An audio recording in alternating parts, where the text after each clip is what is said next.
পাকিস্তানে হামলার ইস্যুতে ভারতের কুকীর্তি ফাঁস। শুধু ধর্মই কি তবে মূল সমস্যা?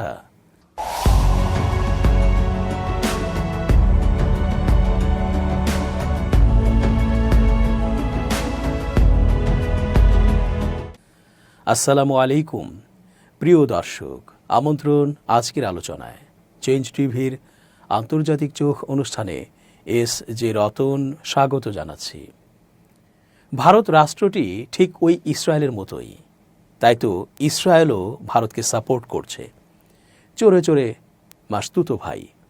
গাজায় যে গণহত্যা ও ধ্বংসযজ্ঞ চলছে, এতে ফিলিস্তিনবাসী ভারতের কি ক্ষতি করেছে যে ভারতকে ফিলিস্তিনের বিপক্ষে এবং ইসরায়েলের পক্ষে দাঁড়াতে হবে?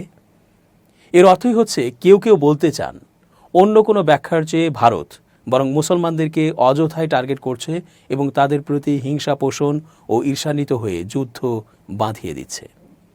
পেহেলগামে পাকিস্তানের কোন সংগঠন হামলা করল, আর পাক সরকারই বা ওই হামলাকারী সংগঠনকে সমর্থন করছে কিনা, এই বিষয়গুলো যাচাই বাছাই ছাড়াই পাকিস্তানে ক্ষেপণাস্ত্র হামলা করে বসল ভারত।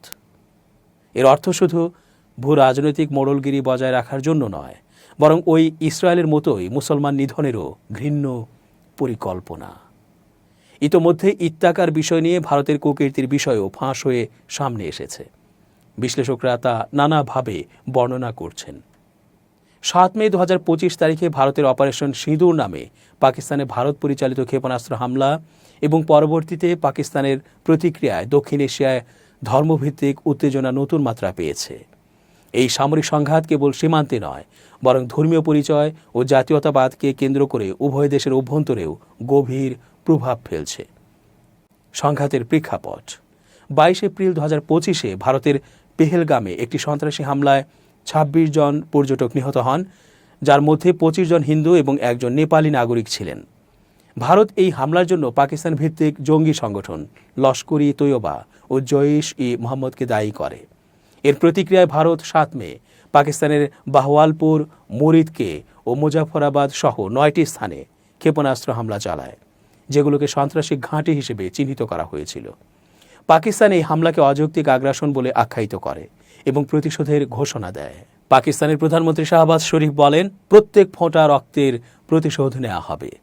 পরবর্তীতে পাকিস্তান দাবি করে যে তারা 5টি ভারতীয় যুদ্ধবিমান ভূপাতিত করেছে এবং সীমান্তবর্তী এলাকায় ভারী গোলাবর্ষণ চালিয়েছে, যার ফলে উভয় পক্ষেই বেসামরিক হতাহতের ঘটনা ঘটেছে।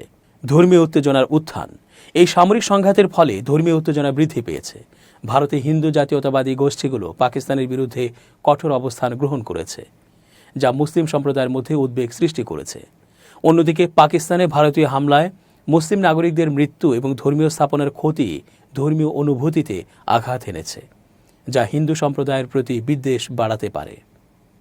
রাজনৈতিক প্রভাব: ভারতে এই সংঘাতের সময় জাতীয়তাবাদী আবেগ উস্কে দেওয়া হয়েছে। প্রধানমন্ত্রী নরেন্দ্র মোদীর সরকার এই পরিস্থিতিকে রাজনৈতিকভাবে ব্যবহার করছে বলে সমালোচকরা মনে করছেন। বিরোধী দলগুলোকে দোষারোপ করে সরকার জাতীয় ঐক্য বজায় রাখার পরিবর্তে রাজনৈতিক সুবিধা নেওয়ার চেষ্টা করছে। আন্তর্জাতিক প্রতিক্রিয়া: বিশ্বের বিভিন্ন দেশ যেমন যুক্তরাষ্ট্র, যুক্তরাজ্য, চীন, ইরান ও সংযুক্ত আরব আমিরাত উভয় পক্ষকে সংযম প্রদর্শনের আহ্বান জানিয়েছে। তবে কার্যকর আন্তর্জাতিক মধ্যস্থতার অভাবে পরিস্থিতি আরও জটিল হয়ে উঠছে। ভবিষ্যৎ পরিণতি: এই সংঘাতের ফলে ধর্মীয় বিভাজন আরও গভীর হতে পারে। ভারতে মুসলিম সম্প্রদায়ের প্রতি সন্দেহ ও বৈষম্য বৃদ্ধি পেতে পারে, যা সামাজিক অস্থিরতা সৃষ্টি করতে পারে। পাকিস্তানে হিন্দু সংখ্যালঘুদের নিরাপত্তা হুমকির মুখে পড়তে পারে। এই পরিস্থিতি উভয় দেশের অভ্যন্তরীণ স্থিতিশীলতা ও ধর্মীয় সহাবস্থানের জন্য হুমকি স্বরূপ। পাকিস্তানে গত বুধবার ভারতের আক্রমণগুলোকে দেশটির বিরুদ্ধে ভারতের দীর্ঘমেয়াদী পরিকল্পনার অংশ ও এক বর্বর কুকীর্তি হিসেবে দেখা উচিত বলে মন্তব্য করেছেন ওয়াশিংটন ডিসির বিখ্যাত থিঙ্ক ট্যাঙ্ক প্রতিষ্ঠান উইলসন সেন্টারের দক্ষিণ এশিয়া ইনস্টিটিউটের পরিচালক মাইকেল কুগেলম্যান।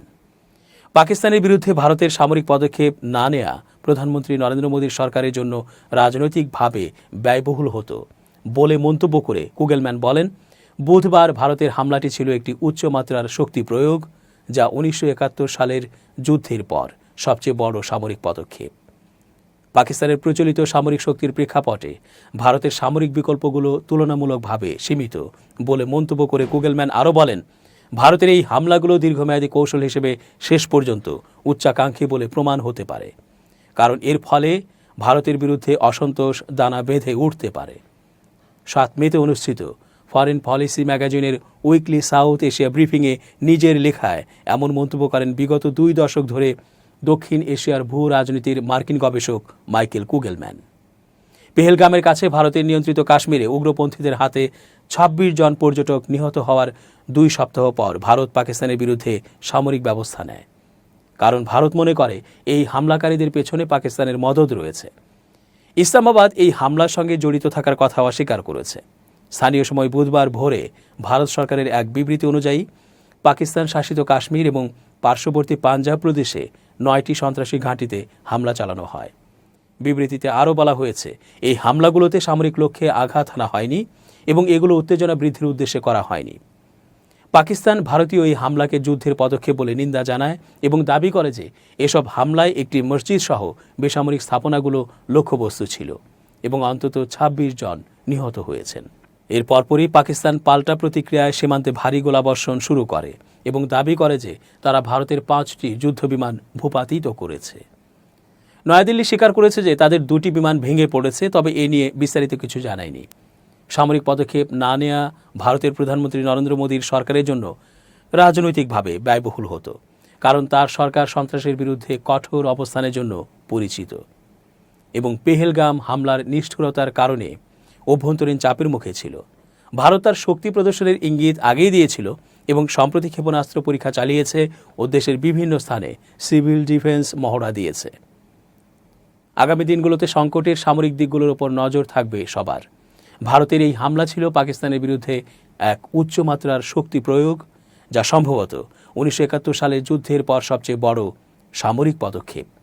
তবে এই হামলাগুলোকে ভারতের দীর্ঘমেয়াদী পরিকল্পনার অংশ হিসেবে দেখা উচিত, যার লক্ষ্য হল সীমান্ত পেরিয়ে সন্ত্রাসবাদের সমূলে নির্মূল।